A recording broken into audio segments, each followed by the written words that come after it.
Ada di sini bapak-bapak takut sama istrinya? Ada. Berhenti kok jadi laki-laki. Apa mau takut sama istri? Jadi kau Ustaz tidak takut sama istrimu? Demi Allah saya tidak takut sama istri saya. Cuma istri saya lebih berani. Masalah juga. Ngamuk istri kalau marah saya. Tidak apa-apa kalau ngamuk. Dia pecahkan piring Ustaz. Pecahkan satu lusin. Dia pecahkan gelas, pecahkan semua. Kenapa? Piring gelas boleh dibeli. Harga diri sebagai suami tidak boleh diinjak-injak istri. Takbir!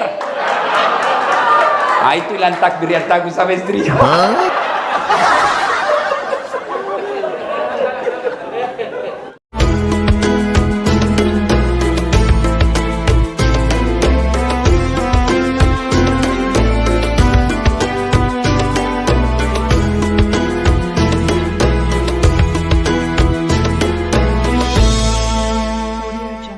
Doakan mudah-mudahan terkabul secepatnya. Saya di Makassar membuat markas kader ulama.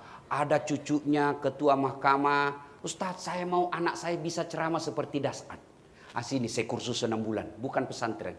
Ibaratnya kursus. 2 bulan sudah lepas. Ustadz ada anak saya yang ngaji pintar. Hafalannya 1 juz. Tapi saya mau dia bisa cermahkan itu yang 1 juz. Sini ada di situ. Kelasnya ada 3. Pertama kelas multimedia. Bagaimana dia berdakwah di medsos.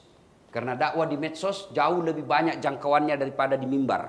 Kalau saya ceramah di sini paling yang hadir 200. Tapi begitu saya post di IG saya post di YouTube saya, dalam 1-2 jam sudah ratusan ribu orang yang nonton. Nah ini sini, saya ajari kau dakwah di medsos. Namanya kelas multimedia. Yang kedua ada kelas namanya public speaking. Bagaimana kau ceramah, kau hantam orang tanpa kau sakiti perasaannya. Gaspol tapi dia merasa nyaman aja. Kan? Karena dakwah itu mengajak. Gimana orang mau datang kalau kau maki-maki? Kasar mulutmu. Gimana? Tidak masuk akal saya Pak. Kalau ada pendakwah motor, mulutnya kotor. Gimana ceritanya? Padahal Nabi ketika sampai ke Madinah ada 5 perintahnya. 1 diantaranya ahsin kalam. Haluskan tutur katamu. Dan yang ketiga ada kelas adab. Saya ajari. Meskipun kau sudah hafal Quran, hafal hadis, hebat kajinya, tapi adabmu tidak ada, kalian 0 di hadapan Allah. Puncak dari semua ilmu adalah adab. Itulah sebabnya Nabi diutus liutammimal makarimal akhlak, memperbaiki akhlak manusia.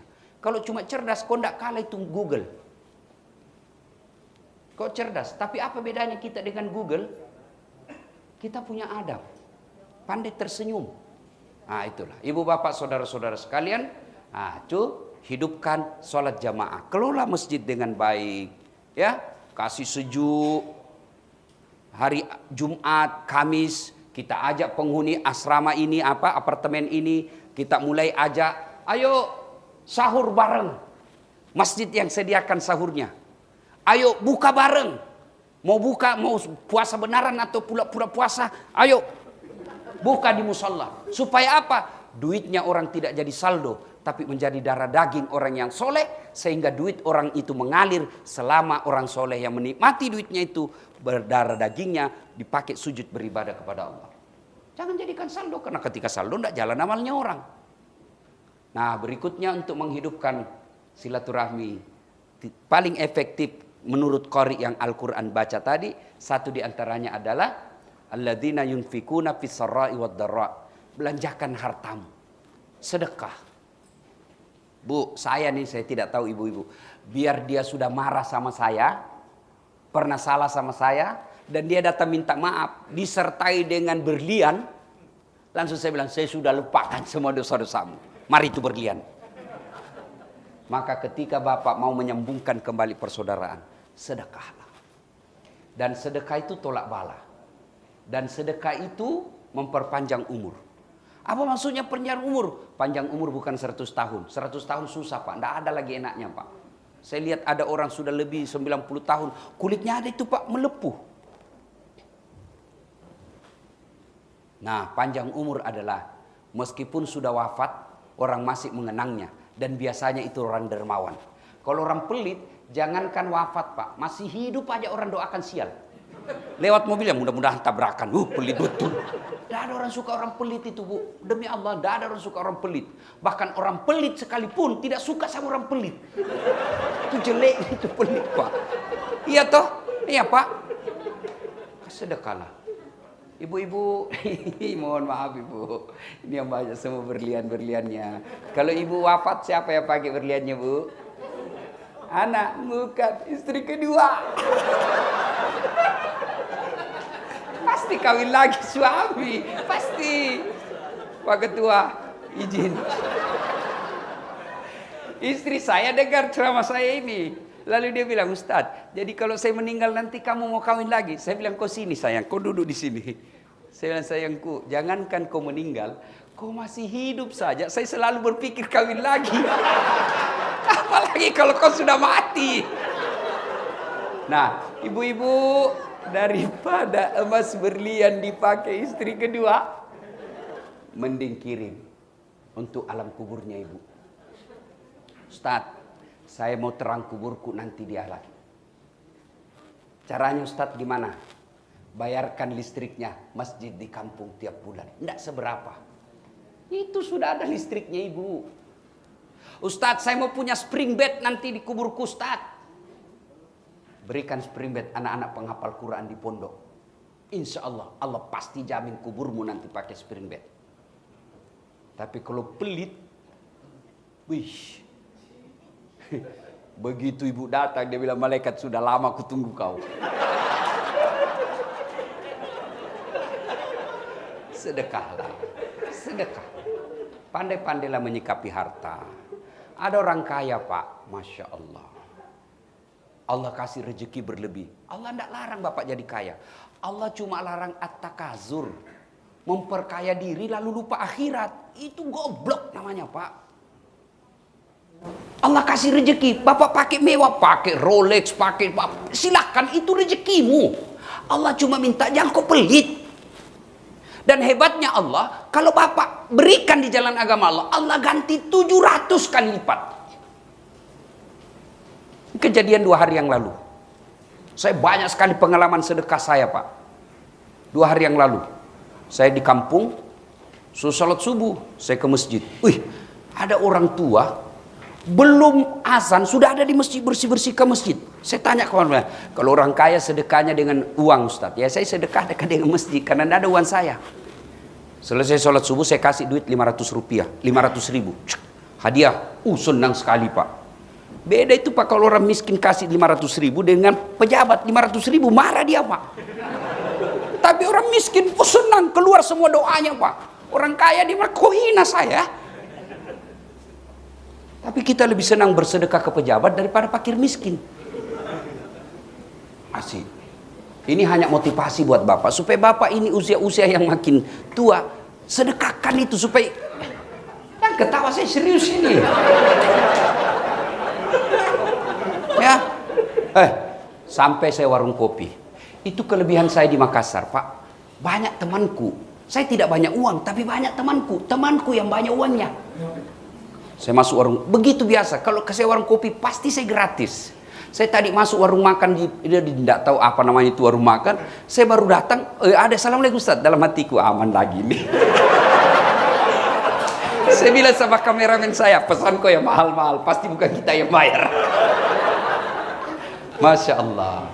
Saya sampai warung kopi, begitu saya masuk, ada yang teriak, teman saya mahasiswa. Saya bilang kalau ini, ada yang lebih di dalam, ada Ustaz, Assalamualaikum. Pengusaha. Saya lebih aman di sini. Saya bilang, kau duduk di sini, hasilnya bagi rata. Saya di situ dulu. Allahu Akbar. Saya belum makan. Ustaz lama tidak ketemu. Keluar dompetnya. Kasih saya dolar. Beberapa lembar. Berkali-kali lipat dari yang saya keluarkan subuh. Allah pasti ganti Pak. Percaya itu. Banyak sekali pengalaman. Coba deh Bapak catat. Bukan mau ria. Tapi untuk meyakinkan bahwa ternyata betul Al-Quran. Saya ganti 700 kali lipat. Bapak coba sedekah besok. Tunggu beberapa saat. Allah pasti ganti. Sedekahlah. Jangan terlalu pelit. Ada orang Pak diberi kekayaan. Akhirnya Alhamdulillah anaknya dikirim ke luar negeri. Sekolah favorit yang miliaran duitnya habis. Untuk sarjana. Pulang. Tidak cukup sampai di situ menyayangi anaknya, apa? Dinikahkan lagi dengan pesta pernikahan miliaran juga duitnya habis. Sudah itu dibelikan lagi hadiah pengantin, mobil yang ratusan juta lagi harganya. Dikasih lagi rumah yang harganya miliaran. Lahir lagi anaknya, kita lagi yang ngurusi cucunya. Itu rezekinya anak keturunanmu. Allah marah? Tidak. Allah larang? Tidak. Tapi kalian keliru kalau anakmu kau bisa ongkosi miliaran tanpa kau pernah membangun rumah ibadah untuk akhiratmu. Anak yang diongkosi sampai miliaran, iya kalau dia ingat kita, Pak. Kalau meninggal dia ingat kita. Anak kita ingat, tapi istrinya yang, mak, bapakmu terus sudah mati, bapakmu terus. Hancur kita, Pak. Ada di sini bapak-bapak takut sama istrinya. Ada. Berhenti kau jadi laki-laki. Apa mau takut sama istri? Jadi kau Ustaz tidak takut sama istrimu? Demi Allah saya tidak takut sama istri saya. Cuma istri saya lebih berani. Masalah juga, Pak. Ngamuk istri kalau marah, Ustaz. Ngapa tidak apa-apa kalau ngamuk? Dia pecahkan piring, Ustaz. Pecahkan satu lusin. Dia pecahkan gelas, pecahkan semua. Kenapa? Piring gelas boleh dibeli. Harga diri sebagai suami tidak boleh diinjak-injak istri. Takbir! Nah itulah takbir yang takut sama istri.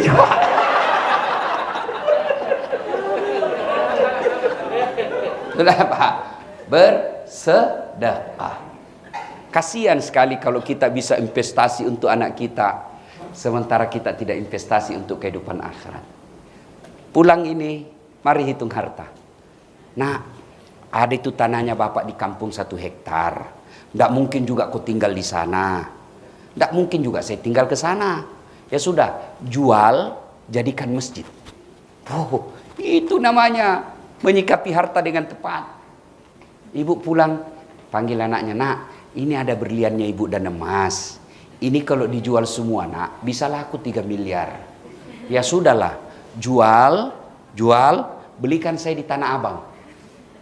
Yang palsu. Enaknya jadi istri hakim agung. Biar palsu, orang tidak percaya. Ya kan? Kalau ibu yang pakai, tidak percaya orang. Masa palsu? Masa ada presiden palsu? Tidak mungkin. Tapi kalau kita ini yang miskin, biar asli dia bilang, dari mana dia dapat? Maka ibu bapak yang kaya, sudahlah, tidak usah pakai yang asli, pakai aja yang palsu. Aslinya kirim ke akhirat. Supaya apa? Bapak kaya di dunia, kaya di akhirat. Banyak yang ingin kita sampaikan, tapi waktu yang terbatas. Makna terpenting dari halal bihalal, wa'tasimu bihablillahi jami'aw wa la tafarraku. Berpegang teguhlah engkau kepada tali persaudaraan agama Allah, dan janganlah engkau bercerai-berai. Nonton Bapak, sudah itu kau nonton, jangan lupa like and share.